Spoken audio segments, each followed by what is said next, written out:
Il-ħidma tal-kap tal-Partit Nazzjonalista Bernard Grech qed issarraf żieda fl-appoġġ li qed igawdi fost il-poplu Malti, filwaqt li l-Prim Ministru Robert Abela qed inaqqas l-aktar meta jkun ikkumparat mal-predeċessur tiegħu. Għalhekk Bernard Grech għandu jieħu l-okkażjoni u jaġixxi minnu fih ħalli jġib ir-reġenerazzjoni fih dan il-partit, filwaqt li joħloq inizjattivi u proposti li pajjiżna tant għandu bżonn. Dan intqal fl-editorjal tat-Times of Malta illi jitfa' dawl ikoll fuq l-istejjer xokkanti illi għadhom qed jiġu żvelati. Bl-editorjal jistaqsi jekk il-Partit Laburista huwiex partit li tista' tafdaħ sabiex ikompli jmexxi lil pajjiżna.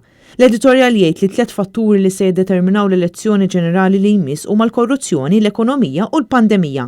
Iżda minn barra dawn it-3 fatturi hemm ukoll l-istat diżastruż li fih jinsab l-ambjent u kif Malta qed tinbih lil barranin. Bl-editorjal isaqsi jekk l-istituzzjonijiet ta' pajjiżna humiex verament qed jaħdmu. Il-mod ta' kif Robert Abela qed jibqa' jiddefendi lil dawk li jagħmlu ħażin juri biċ-ċar li mhux kapaċi inaddaf isem pajjiżna. Babela jibqa' jirrifjuta li jagħmel apoloġija u ma jieħux l-azzjonijiet tant meħtieġa sabiex inaddaf lill-partit tiegħu.